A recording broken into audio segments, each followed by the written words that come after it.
ছেলেকে এত কষ্ট করে বড় করে কি লাভ হলো বলো তো? সেই তো নিজের পছন্দ মতো মেয়েকেই বিয়ে করে বাড়ির বউ করে নিয়ে আসছে। আমাদেরকে তাহলে গুরুত্বটা দিল কোথায় বলো তো? একটা কালসাপ ঘরে নিয়ে আসছে তোমার ছেলে। কত স্বপ্ন ছিল আমার যে দাদার বিয়েটা খুব ধুমধাম করে হবে, আমি অনেক আনন্দ করব, কিন্তু তোমার ছেলে তো কিছুই বুঝতে দিল না। এরকম দাদার আমার কোনো প্রয়োজন নেই। ভালো লাগে না মা, কিচ্ছু ভালো লাগে না।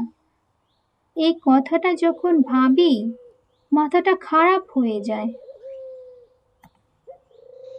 তুই যদি কোমলের বোন হয়ে তোর এতটা খারাপ লাগতে পারে, তাহলে আমার কতটা খারাপ লাগবে বলতো? আমি তো ওর জন্মদাত্রিনী মা। আমার কেমন লাগছে একটু ভেবে দেখতো। আমি তো 7 রাজ্যের কষ্ট নিয়ে বসে আছি। কোন দিন থেকে ইচ্ছে করে মাঝে মাঝে এই সংসার থেকে চলে যাই। তোর বাবার মৃত্যুর পরেই তোদের 2 ভাই বোনকে আমি কত কষ্ট করে মানুষ করেছি, সেটা শুধু এই বিধাতাই জানে। যে কষ্ট কোনো ফলই তো আমি পেলাম না। তো আমার ছেলে কমল নিজের ইচ্ছে মতো বিয়ে করে নিয়ে বাড়িতে চলে এলো। জানিস তো, এই মেয়েটাকে আমার একদম সহ্য হয় না। ভেবেছিলাম ছেলেটা। হ্যাঁ মা, রূপা কাকিমা যে মেয়েটাকে দেখেছিল দাদার বিয়ের জন্য, সেই মেয়েটার পরিবার নাকি 50,000 টাকা নগদ দিত। আর ঘরের সব সরঞ্জাম আছে, সব কিছুই দাদাকে দিত। কিন্তু দাদার তো সুখ সহ্য হলো না। সেই তো একটি গরিবের মেয়েকে বিয়ে করে বাড়িতে নিয়ে এলো। আমরা তো চুনোপুটিও পেলাম না। তোমার ছেলেটা একটা বোকা মা, না হলে এরকম একটা ছেলে মোটা অঙ্কের যৌতুক নিয়ে বিয়ে করতে পারতো। বুঝি না রে মা, বুঝি না। আমার ছেলেটা যে হঠাৎ করে কিভাবে এমন সিদ্ধান্ত নিতে পারলো জানি না। কার মনে কি আছে বিধাতাই জানে। ওসব কথা এখন বাদ দাও মা। নবাবের বেটি ঘুম থেকে উঠেছে কিনা আগে সেটা দেখো, নাকি আমাদেরকেই সব রান্না করে খেতে হবে? মা, আজ সকালে কি রান্না করব বলুন তো? আমি একটু ডাল আর আলু সিদ্ধ বসিয়েছি। আপনারা কি আলাদা করে কিছু খাবেন? যদি খেতে চান তাহলে দয়া করে আমাকে বলুন। আমি একসাথেই রান্নাটা করেই আপনাদের খাবার দিচ্ছি।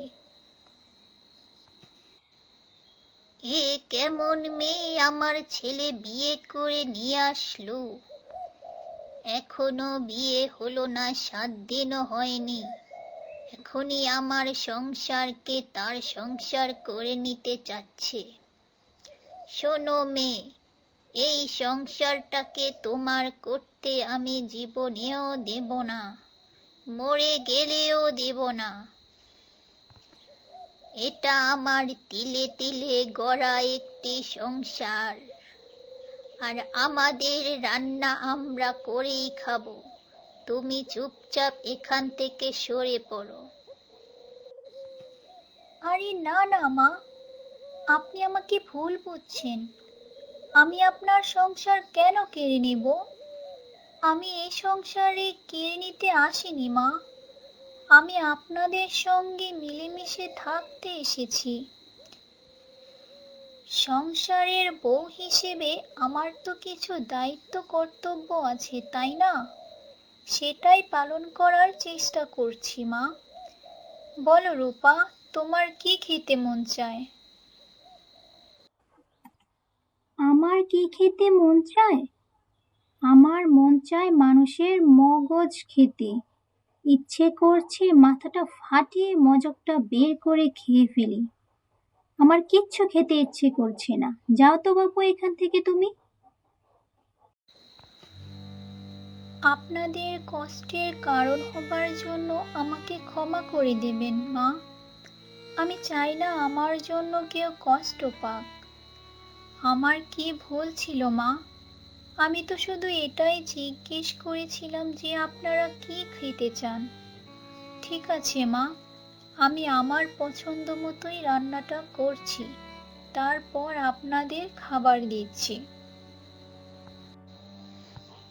ঠিক আছে, ঠিক আছে। এখন তোমার এই অপয়া মুখটা নিয়ে এখান থেকে কেটে পড়ো তো। এমনিতেই আমার ছেলেটা আমার অবাধ্যতা করেছে, আবার ছেলের বউ এসে জিজ্ঞেস করছে কি খেতে চাই। হে বিধাতা, এর দিন আমার দেখতে হবে। আমার মৃত্যু দিলে না কেন, মৃত্যু দিলে না কেন?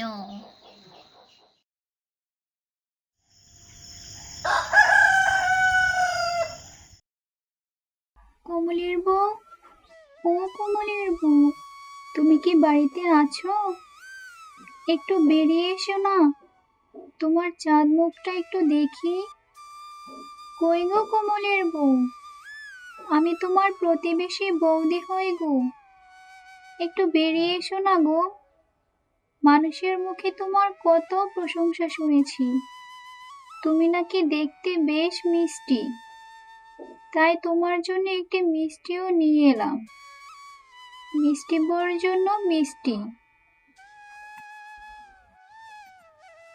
কি হলো সরলা বৌদি, তুমি এখানে কি করছো? আর কমলের বউ কাকে ডাকছো শুনি?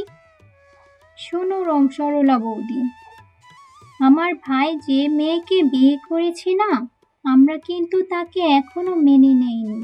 তাহলে সে কমলের বউ কি করে হয়ে গেল শুনি? আর তোমার হাতে কি, কার জন্য এসব নিয়ে এসেছো? আমাদের জন্য তো কিছুই কোনোদিন আনোনি। সব নষ্টের মূল হচ্ছ তোমরা। নিশ্চয়ই তোমরা আমার দাদাকে উস্কানি দিয়ে এরকম মেয়েকে বিয়ে করিয়েছো। আমাদের বাড়িতে এসেছো ঠিক আছে, কমলের বউ বলে কাউকে ডাকবে না। এমনিতেই আমার মার শরীরটা ভালো না। তুই রেগে যাচ্ছিস কেন রে? কমল তো বিয়ে করেছি, তার বউকে কমলের বউ বলবো না তো কি বলবো শুনি? আর তোরা ভুল করছিস, এরকম একটি চাঁদমাখা বউ তোরা যে পেয়েছিস, এটাই তোদের সাত কপালের ভাগ্য। টাকা দিয়ে কি করবি বল? যৌতুক যদি আনিস তাহলে ওই টাকা একদিন শেষ হয়ে যাবে, কিন্তু একটা সংসারে যদি ভালো বউ থাকে সেটা কোনো দিন শেষ হয় না। সে বউয়ের প্রাধান্য সারা জীবনই থেকে যায়। ঠিক আছে, আমাকে আর উপদেশ দিতে হবে না। আমি তোমার এই সাধের বউকে ডেকে নিয়ে আসছি। কই গো চাঁদমুখ বউ, একটু এদিকে এসো, তোমাকে দেখার জন্য লোকজন এসেছে। আগে এখানে এসো, তারপর কাজ করবে। আরে, আমি যদি ভুল না করি আপনি দুলুন বৌদি, তাই না? তা কি মনে করে এলেন বৌদি? আর আপনার হাতে এসব কি? আমি তো কিছুই বুঝতে পারছি না। আহা, মানুষ যা বলতো একদম মিথ্যে বলতো না। তুমি সত্যিই চাঁদের মতো সুন্দর। শোনো কমলের বউ, তোমার চাঁদমাখা মুখ দেখার জন্য আমি মিষ্টি নিয়ে এসেছি। এই মিষ্টিটা তোমার জন্য। আমিও তোমার মতো এই গ্রামেরই একটি বউ। তুমি আমার সাথে এসে গল্পগুজব করতে পারো। তোমার সাথে বন্ধুত্ব করতে এসেছি গো কমলের বউ। হা হা হা। আমি একটু রসিক স্বভাবের, আমার কথায় কিছু মনে করো না, কেমন? আরে না না বৌদি, এসব কি বলছেন আপনি? আমি আপনার কথা কতই শুনেছি। আমি আপনার কথা কেন কিছু মনে করব? আর গ্রামের সব বৌদিরা একে অপরের পরিপূরকের মতো। একে অপরের প্রতি যদি ভালো না থাকে তাহলে কিভাবে হয় বলুন? আর আপনার সাথে তো আমার সম্পর্ক থাকতেই হবে, কারণ এই গ্রামে আমার সারা জীবন থাকতে হবে। আচ্ছা শোনো না গো, তোমার সাথে আমার কিছু জরুরি কথা ছিল। তোমার যদি সময় থাকে তাহলে আমার কথাগুলো আজকে তোমায় শুনতেই হবে। সেই গত সপ্তাহ থেকে তোমাকে বলবো বলবো করে বলাই হচ্ছে না, আর তুমি তো আমার কোনো কথাই শুনতে পাচ্ছ না। আমি বলছিলাম যে তোমার মা আর তোমার বোন আমাকে তো মেনেই নিচ্ছে না কোনোভাবে। জানি না তাদের কি সমস্যা, সব সময় আমার সাথে খারাপ আচরণ করে, আর সব কিছুতেই শুধু খোঁটা দেয়, আর ভুল ধরে, আর সব সময় টাকা চায়। আচ্ছা তুমিই বলো না, আমরা কোথা থেকে টাকা এনে দেব? আমার বাবা নেই, সেটা তো তুমি জানো তাই না? আমার মায়ের শুধু ভিটে বাড়িটা আছে। এই ভিটে বাড়িটা যদি বিক্রি করে তোমাদেরকে টাকা দেওয়া হয় তাহলে আমার অসহায় মা কোথায় যাবে বলো তো? আরে গিন্নি, এ কথা বাদ দাও তো। আমি কিছুদিন পর শহরে চলে যাব, তখন তোমাকেও নিয়ে যাব এদের কাছ থেকে। তুমি শুধু তাদের কথায় কথায় একটু চলো, তাহলেই ঠিক হয়ে যাবে সব। জানোই তো, যাদের বদমেজাজ তাদের সাথে ভালো মতো কথাই বলা যায় না। আর তোমাকে আমি পছন্দ করেই বিয়ে করেছি, কোনো যৌতুক নেওয়ার জন্য নয়। তোমায় সত্যিকারের পছন্দ করি আমি, তাই তোমাকে বিয়ে করেছি। তুমি আমার মা আর বোনের কথায় কিছু মনে করো না গিন্নি, ওরা এমনই। আর তোমার স্বামী ভালো থাকলে আর কি দরকার আছে বলো? ওরা ওদের মতো থাকুক, আর তুমি তোমার মতো থাকো, এটাই সব থেকে ভালো হবে গিন্নি। তা তো ঠিকই, কিন্তু প্রত্যেক মেয়েরই একটা স্বপ্ন থাকে যে শ্বশুর বাড়ির মানুষের সাথে খুব মিলেমিশে থাকবে। সেরকম আমারও একটা স্বপ্ন ছিল, কিন্তু দেখো ভাগ্যে আমার এসব নেই। তাই কপালে যেটা না থাকে সেটা নিয়ে আমি এগোতেও চাই না। আর তোমার কথাটা শুনে এমনিতেই অনেক ভরসা পেলাম। আমাকে যদি শহরে নিয়ে যাও তাহলে এই ঝামেলা তো আমাকে পোহাতেও হবে না। ঠিক আছে গো, তোমার কথাই রইলো। আসলেই গো, আমি অনেক ভাগ্যবতী যে তোমার মতো একটা স্বামী পেয়েছি। তুমি কত সুন্দর মতো আমাকে বুঝিয়েছো, যেটা কেউ কাউকে কখনোই বোঝাবে না। আমি তোমাকে কথা দিলাম, আমি তোমার মা বোনের কথা কিছুই মনে করব না। ওরা ওদের মতো থাকবে আর আমি আমার মতো। দেখা যাক অবশেষে কি হয়। হ্যাঁ গিন্নি, আমি শুধু তোমাকেই ভালোবাসি। আর মা বোনদের কথা আমাকে কিছু বলো না, ওরা একটু স্বার্থপর রকমের মানুষ, বুঝছো? ওরা শুধু নিজেদের দেখে, ওরা মানুষের কষ্ট কখনোই বুঝে না, শুধু হাসাহাসি করে। একটা কথা মনে রেখো গিন্নি, নিজে ভালো তো জগৎ ভালো। আরে মা, তোমার শিক্ষা আমি কখনোই ভুলিনি। আমি যা করেছি সব কিছুই পরিকল্পনা ছিল, বুঝছো? তুমি জানো না মা, ওরা ভিখারি নয়, ওদের অনেক সয় সম্পত্তি রয়েছে। আমি খোঁজ নিয়ে দেখেছি, ওদের পূর্বপুরুষ জমিদার ছিল, জমিদার। এ হলো জমিদারের নাতনি, বুঝছো? এদের অঢেল সম্পত্তি রয়েছে। এমনিতে তারা সমাজে গরিব হয়ে থাকে, কিন্তু তাদের অনেক অর্থ রয়েছে। এ তুমি কি বলছো দাদা? আমাদেরকে একটু খোলসা করে বলো তো, আমরা তো কিছুই বুঝতে পারছি না। হ্যাঁ রে হ্যাঁ ছুটকি, আমি একদম ঠিক কথাই বলছি। আমার বউয়ের কিন্তু বাবা নেই, এটা তোমরা নিশ্চয় জানো। তার পরিবারে শুধু সে আর তার মা। তার মা মরে গেলেই সকল সম্পত্তি কিন্তু তারই হয়ে যাবে। আর এই জমিদারিনীর সব হিসাব নিকাশ আমার কাছে আছে। তাই ওর মার মৃত্যুর পর্যন্ত তোমাদের অপেক্ষা করতে হবে, বুঝছো? তারপর তার মা যখন মরে যাবে তখন তাকে ভুলিয়ে ভালিয়ে সব কিছু নিজের নামে করে নিয়ে তাকে ছেড়ে দিব।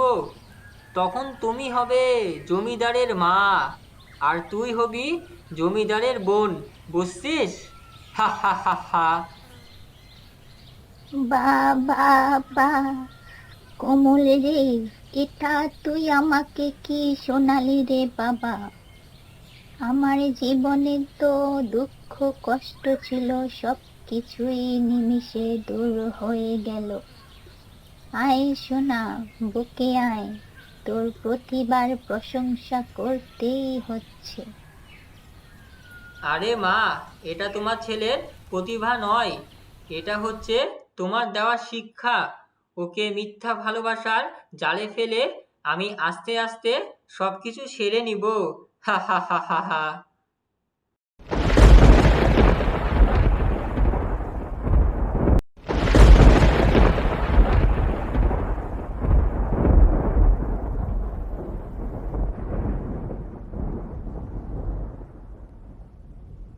আরে গিন্নি, তুমি এখানে?